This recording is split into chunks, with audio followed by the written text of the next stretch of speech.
Alright, YouTube. As promised, I do have an update with the Romeo Zero Elite optic that we just got off of Optics Planet.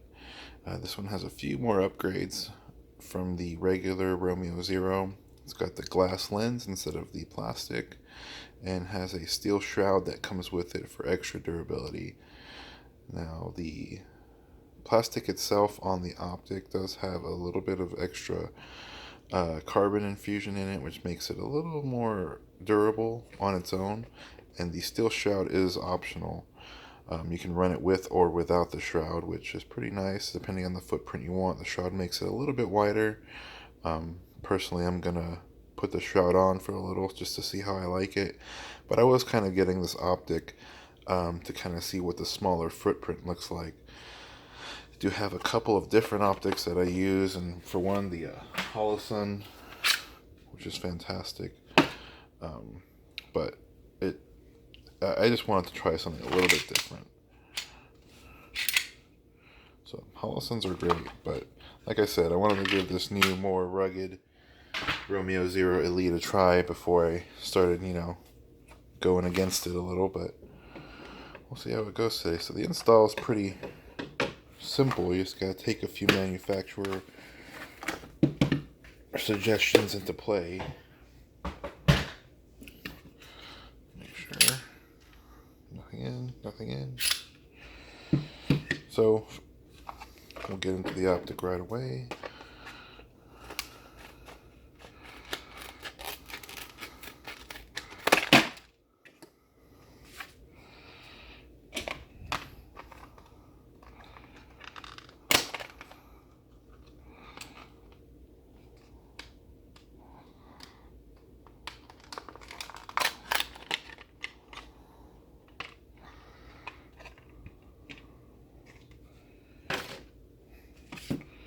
And this has a kind of debris shield for the XL specifically. With a little battery in there.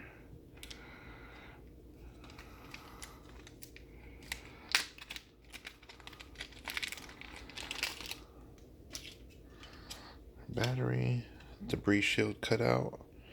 Because if you notice, once we take off this optic plate in there, you're going to see a nice size little hole in there, and they want you to put that on beforehand. That way it doesn't get any back blow up into the optic from the gun being fired off. It does come with 4 different sets of screws, and it's going to tell you which one to use for your specific gun. This is compatible with Glocks and the Springfield Hellcat. You just need to find the screws that are specific to what you're doing.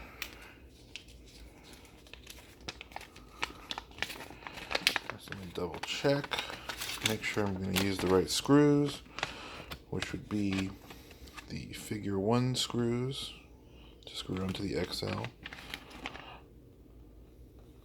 Kind of a little list on there of what you're going to need to do.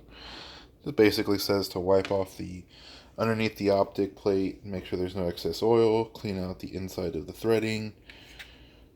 Okay.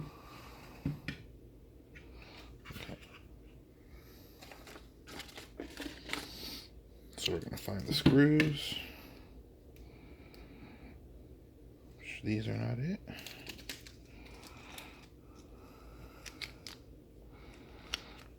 Go for the low shoulder. Right here, these are the ones we're going to want to use. These are the ones that will go straight to the SIG XL.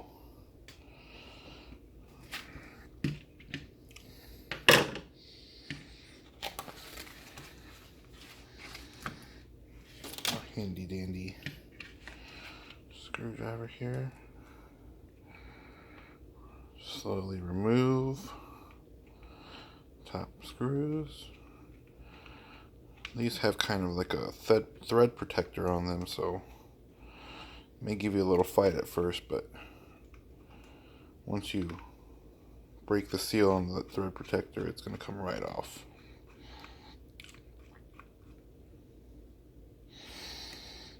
Okay, we'll set those aside. Put them back into the same bag that we're going to use, just for easy reference if we're going to need to reinstall the plate, or don't want to run it with the optic, which is understandable in some situations. It looks like these already have some thread lock on there, so we're going to go ahead and use the factory thread lock. See how long that lasts. So we have our optic right here. Very nice. Cool thing about this upgrade is it has some of the Swiss grade illumination paint, which makes it nice when you're in the dark. If your optic goes down for some reason, you do have a backup to be able to see. So plate just comes right off. Got a little bit of oil right there. Go ahead and get it wiped up.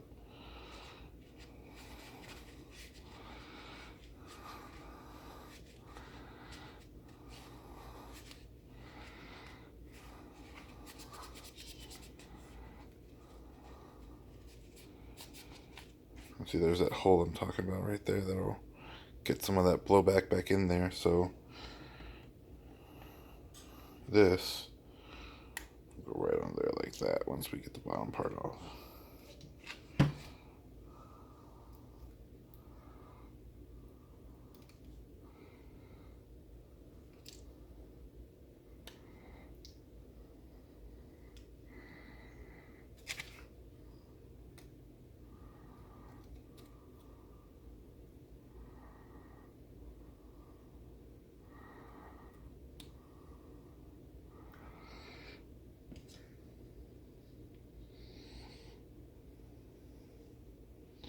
There we go. I think I did take off a corner I wasn't supposed to take off on that, but I do have one that we can put on. See how I messed up that little corner right there? Let me see if I can't.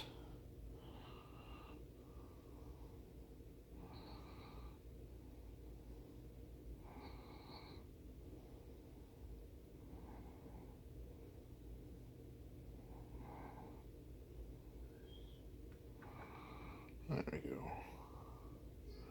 We can always redo that a little bit later with a different protectant. So now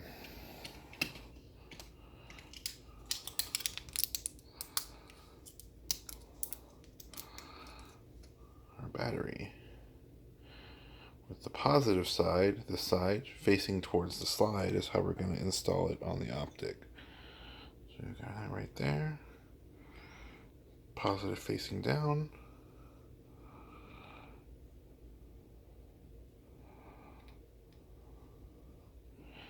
Then we're going to put the shroud on right over. We're just going to line up the holes. Just like so.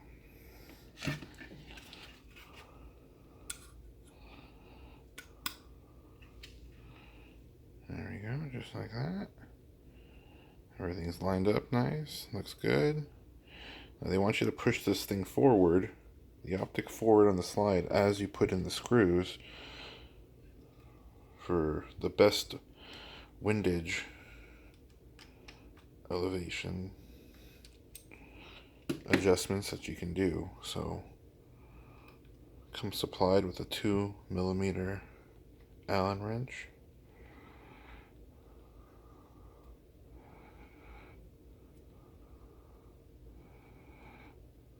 Want to get it in there. You're not going to want to tighten them down.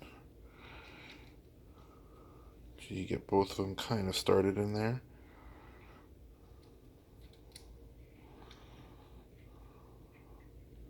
You want to be sure to let that find the groove on its own, because if you start trying to force it in, you may break some of the threading in there, and you're going to feel a little bit of pushback because of that Loctite that they put on there, but you just want to make sure that the threading goes in there solid. So now as we're pushing towards the front, putting pressure going towards the end of the barrel, I'm going to go and tighten them all down.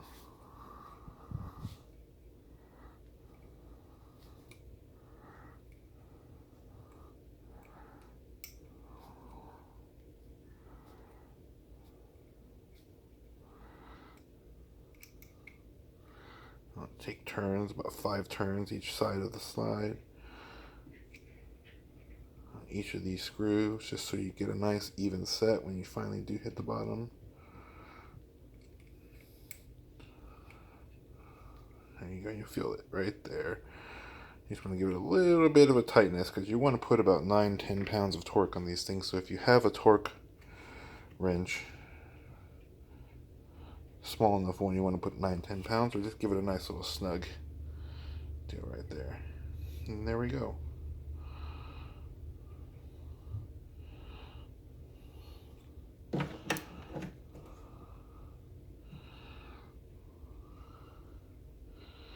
And it's actually pretty nice. You won't be able to get a huge tell on that with this camera, but that is the circle dot. And in my eyes, it's pretty well defined. It's pretty good. It's about as good as the Holosun brightness and clarity. I want to say I do like, however, how the night sights with that luminescent paint right there in the middle still provides a nice option in case your red dot goes down. So small adjustments needed to get in there. Gonna take this out to the range, make sure it's true, and there we are. The Romeo 0 Elite is now installed. I mean, the shroud does make it a little bit wider. I see I was kind of going for the smaller footprint with just the optic, but I want to try the durability out on this shroud to make sure that as I'm carrying it every day, I don't get bounced around, or I do work across some tables that come pretty close to, smacking the carry pistol I have an appendix around, so I want to give it a little bit more protection throughout my day. And if I find that, with the right holster and everything, it's manageable, I may take the shroud off just to kind of use that small footprint. But all in all, pretty nice. Not bad. It does, like I said, it does have a little bit of a difference from Holosun. But like I said, this is what it's for, just kind of figuring it out, seeing if we like it, and going from there. And this Holosun has pretty good, a lot of rounds through it, especially with that Vulcan reticle. I do love the Vulcan reticle, but I have Holosuns with the circle dot as well, and they're just as nice. But we'll go over that in a later video, the differences between the two, pros and cons. But there we go, p365xl Spectre comp with the Romeo 0 Elite installed. And you want to be very careful carrying for these too, because anything that you wipe on this lens with that has anything hard will scratch the lens. So you want to make sure that you use either compressed air or a Q-tip, very nice clean Q-tip, and just kind of work your way in there. Don't brush it, don't push it. Just make sure that you take care of your reticle as long as you can. Your lens is going to be a pretty vital part in the maintenance of this thing. So until next time, guys, I'll do a range review on this, see how it goes, and let y'all know what happens. Take it easy.